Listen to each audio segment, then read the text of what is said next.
और मैं आज लाल किले से फिर बार एक अपनी पीड़ा व्यक्त करना चाहता हूं कि हमारी माताओं, बहनों, बेटियों के प्रति जो अत्याचार हो रहे हैं, उसके प्रति देश का आक्रोश है, जन सामान्य का आक्रोश है। इस आक्रोश को मैं महसूस कर रहा हूं। समाज को, हमारी राज्य सरकारों को गंभीरता से लेना होगा। राक्षसी कृत्य करने वालों को जल्द से जल्द कड़ी सजा हो। कुछ चिंता की बातें भी आती हैं और मैं आज लाल किले से फिर बार एक अपनी पीड़ा व्यक्त करना चाहता हूं। एक समाज के नाते हमें गंभीरता से सोचना होगा कि हमारी माताओं, बहनों, बेटियों के प्रति जो अत्याचार हो रहे हैं, उसके प्रति देश का आक्रोश है, जन सामान्य का आक्रोश है। इस आक्रोश को मैं महसूस कर रहा हूं। इसको देश को, समाज को, हमारी राज्य सरकारों को गंभीरता से लेना होगा। महिलाओं के विरुद्ध अपराधों की जल्द से जल्द जांच हो, राक्षसी कृत्य करने वालों को जल्द से जल्द कड़ी सजा हो। वो समाज में विश्वास पैदा करने के लिए जरूरी है। मैं ये भी बताना चाहूंगा कि जब बलात्कार की या महिलाओं पर अत्याचार की घटनाएं घटती हैं तो उसकी बहुत चर्चा होती है, बहुत प्रचार होता है, मीडिया में छाया रहता है। लेकिन जब ऐसे राक्षसी मनोवृत्ति व्यक्ति को सजा होती है तो वो खबरों में कहीं नजर नहीं आती है, कोने में कहीं पड़ा रहता है। अब समय की मांग है कि जिनको सजा होती है उसकी व्यापक चर्चा हो, ताकि ऐसा पाप करने वालों को भी डर पैदा हो कि ये पाप करने की हालत ये होती है कि फांसी पर लटकना पड़ता है। और मुझे लगता है कि डर पैदा करना बहुत जरूरी है। मेरे प्यारे देशवासियों, हमारे देश में ऐसी एक आदत बन गई थी स्वभाव से, हम देश को कम आंकना, देश के प्रति गौरव के भाव का अभाव होना, ये पता नहीं क्यों हमारे जहन में घुस गया था। और हम तो कभी कभी तो लेट आए तो कहते थे इंडियन टाइम, शर्म के साथ हम बोल देते थे। देश को इन चीजों से हमने बाहर लाने में सफलता पाई है। किसी जमाने में कहा जाता था अरे खिलौने भी बाहर से आते थे, वो दिन देखे हमने। आज मैं गर्व से कह सकता हूं कि मेरे देश के खिलौने दुनिया के बाजार में अपनी धमक लेकर के पहुंच रहे हैं। खिलौने हमारे एक्सपोर्ट होने शुरू हुए। तो एक जमाना था हम मोबाइल फोन इंपोर्ट करते थे। आज मोबाइल फोन का मैन्युफैक्चरिंग का इकोसिस्टम बना है, एक बहुत बड़ा हब बना है, और आज हम मोबाइल फोन दुनिया में एक्सपोर्ट करने लगे हैं। ये भारत की ताकत है।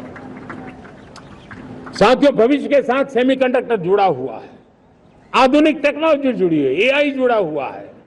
हमने सेमीकंडक्टर मिशन पर काम शुरू किया है।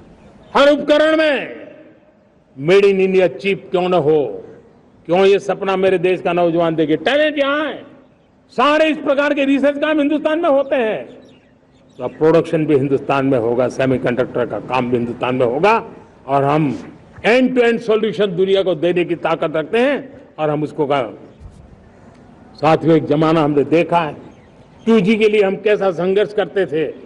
आज हर उपकरण में हम देख रहे हैं, हम तेजी से आगे बढ़े।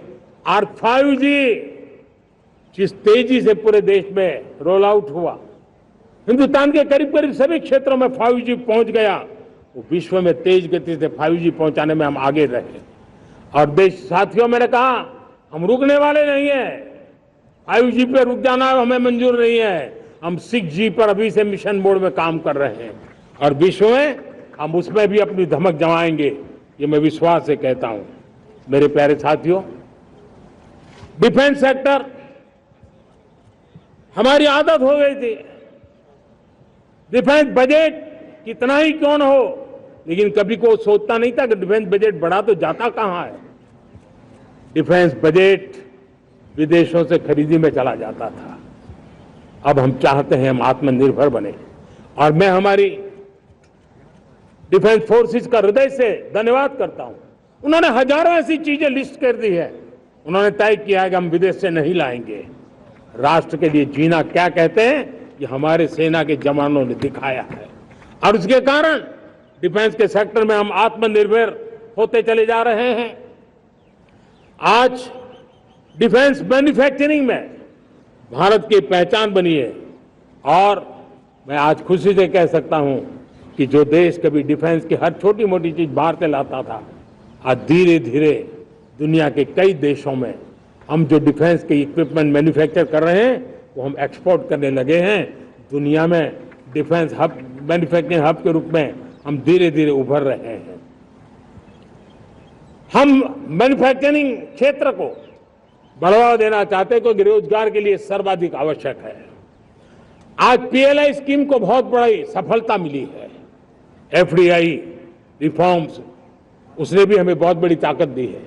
एमएसएमईज को बहुत बड़ा बल मिला है, नई व्यवस्थाएं विकसित हुई है, और उसके कारण हमारा मैन्युफैक्चरिंग सेक्टर, हम दुनिया का एक मैन्युफैक्चरिंग हब बने। जिस देश के पास इतनी नौजवान शक्ति हो, जिस देश के अंदर ये सामर्थ्य हो, हम मैन्युफैक्चरिंग की दुनिया में भी इंडस्ट्री 4.0 में हम बहुत बड़ी ताकत के साथ आगे जाना चाहते हैं। और इसके लिए आवश्यक स्किल डेवलपमेंट, उस पर भी हमने बल दिया है। और स्किल डेवलपमेंट में भी हमने नए मॉडल तय किए हैं। हमने जन भागीदारी को जोड़ा है ताकि तुरंत रिक्वायरमेंट के अनुसार स्किल डेवलपमेंट हम कर सके। और मुझे विश्वास है, मैं लाल किले की प्राचीर से कह रहा हूं, वो दिन दूर नहीं होगा जो भारत इंडस्ट्रियल मैन्युफैक्चरिंग का हब होगा, दुनिया उसकी तरफ देखती होगी। आज विश्व की बहुत बड़ी कंपनियां भारत में निवेश करना चाहती हैं। ये चुनाव के बाद मैंने देखा, मेरे तीसरे कार्यकाल में जितने लोग मुझसे मिलने के लिए मांग कर रहे हैं वो ज्यादातर निवेशक लोग हैं, विश्व भर के निवेशक हैं।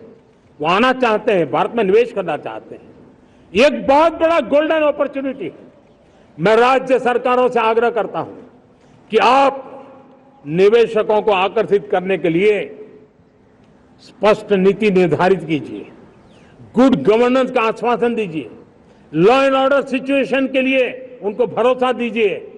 हर राज्य एक तंदुरुस्त स्पर्धा में आगे आए।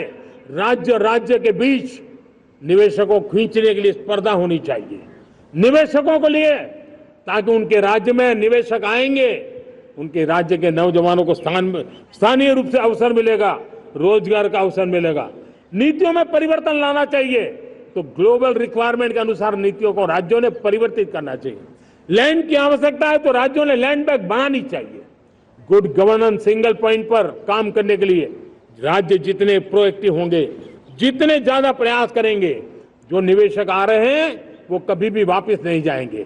सिर्फ भारत सरकार से काम ये होता नहीं है, राज्य सरकारों की बहुत बड़ी आवश्यकता होती है, क्योंकि जो भी प्रोजेक्ट लगने वाला है उस राज्य में लगने वाला है, उसको हर राज्य के साथ रोजमर्रा का काम पड़ता है।